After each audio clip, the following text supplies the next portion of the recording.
É preciosa na presença de Deus a morte de seus santos. Salve Maria! Se você vem acompanhando os vídeos anteriores, as considerações sobre a morte do pecador e ficou tocado com essas meditações, acompanhe agora as próximas considerações sobre a morte do justo e console-se. E peça a Deus a graça e busque essa morte. Pelo sinal da Santa Cruz, livrai-nos Deus, nosso Senhor, dos nossos inimigos, em nome do Pai, e do Filho e do Espírito Santo. Amém. Espírito Santo, vinde por meio da poderosa intercessão do Imaculado Coração de Maria, vossa amadíssima esposa. Chegamos na consideração de número 8, morte do justo. Ponto 2. Deus lhes enxugará todas as lágrimas dos seus olhos e não haverá mais morte. Na hora da morte, o Senhor limpará dos olhos de seus servos as lágrimas que derramaram na vida, em meio dos trabalhos, temores e perigos contra o inferno. O maior consolo de uma alma amante de seu Deus, quando sente a proximidade da morte, será pensar que em breve estará livre de tantos perigos de ofender a Deus como há no mundo, de tanta tribulação espiritual e de tantas tentações do demônio. A vida presente é uma guerra contínua contra o inferno, no qual sempre corremos o risco de perder a Deus e a nossa alma. Disse Santo Ambrósio que neste mundo caminhamos constantemente entre redutos do inimigo que estende laços à vida da graça. Este perigo fez exclamar a São Pedro de Alcântara quando se achava agonizando: "Retirai-vos, meu irmão", dirigindo-se a um religioso que, ao prestar-lhe serviço, o tocava com veneração. "Retirai-vos, pois vivo ainda, e por consequência estou em perigo de me perder." Por este mesmo motivo se regozijava Santa Teresa cada vez que ouvia soar a hora do relógio. Alegrava-se por ter passado mais uma hora de combate, dizendo: "Posso pecar e perder a Deus em cada instante de minha vida." É por isso que todos os santos sentiam consolo ao saberem que iam morrer. Pensavam que em breve se acabariam os combates e os perigos e teriam assegurada a inefável dita de jamais poder perder a Deus.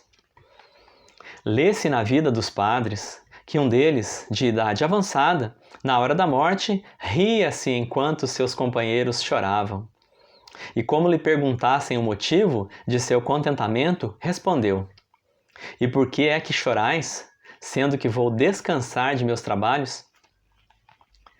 Também Santa Catarina de Sena disse ao morrer: "Consolai-vos comigo, porque deixo este vale de lágrimas e vou para a pátria da paz."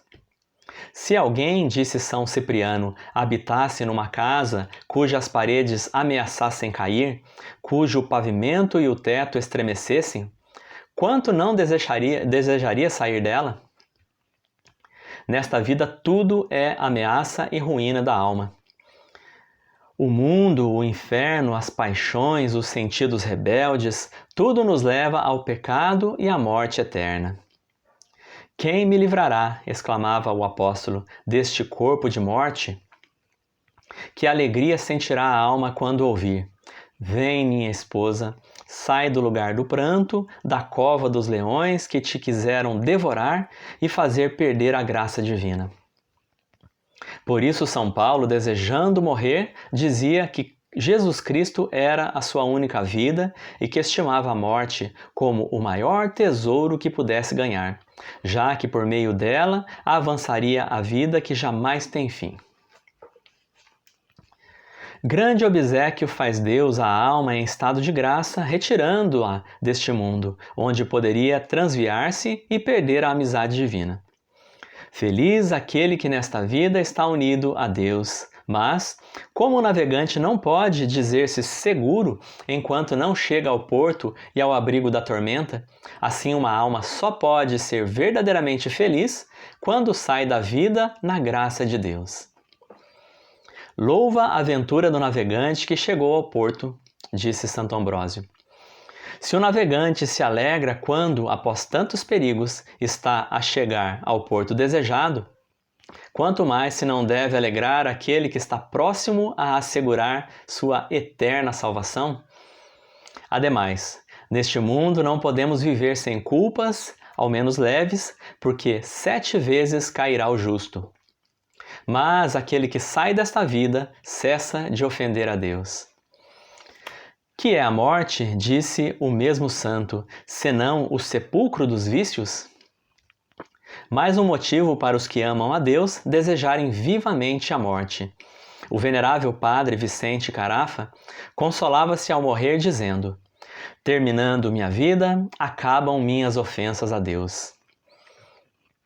E o já citado Santo Ambrósio dizia: para que desejamos mais longa vida, se quanto mais longa for, de maior peso de pecado nos carrega? O que falece na graça de Deus chega ao estado feliz de não saber nem poder ofendê-lo mais. O morto não pode pecar, não sabe pecar. Eis o motivo porque o Senhor louva mais os mortos que os vivos, ainda que sejam santos. Não faltou quem ordenasse que, à hora da morte, lhe anunciasse por estes termos: alegra-te, que chegou o tempo em que jamais ofenderás a Deus. Oração. Em tuas mãos encomendo meu espírito. Tu me remiste, Senhor, Deus da verdade. Ó doce Redentor meu, que seria de mim se me tivesses entregado à morte quando me achava afastado de vós? Estaria no inferno, onde não vos poderia amar. Agradeço-vos o não me terdes abandonado e me concederdes tantas graças para atrair o meu coração. Arrependo-me de vos ter ofendido, amo-vos sobre todas as coisas. Rogo-vos que sempre me façais conhecer o mal que cometi, desprezando-vos e o grande amor que merece vossa infinita bondade. Amo-vos e, se assim vos apraz, desejo morrer cedo para evitar o perigo de tornar a perder vossa santa graça e para estar seguro de vos amar eternamente. Dai-me, pois, ó amado Jesus, durante o tempo que me resta de vida, força e ânimo para vos servir antes que chegue a morte. Dai-me força para vencer a tentação e as paixões, sobretudo aquelas que na vida passada mais me levaram a ofender-vos. Dá-me paciência para sofrer as enfermidades e as ofensas que do próximo receber. Eu, por vosso amor, perdoo a todos os que me ofenderam e vos suplico que lhes outorgueis as graças que desejarem. Dai-me força para que seja mais diligente em evitar as faltas veniais que a miúdo cometo. Ajudai-me, meu Salvador, tudo espero de vossos méritos. Deposito toda a minha confiança em vossa intercessão, ó Maria, minha mãe e minha esperança. Amém.